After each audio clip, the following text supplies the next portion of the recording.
Want to quickly check the videos you've watched on YouTube? In this short tutorial, I'll show you how to view your watch history on both mobile and desktop. First, on your phone, open the YouTube app.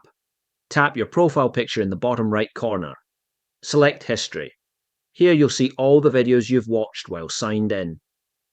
Now on desktop, go to youtube.com and make sure you're logged in.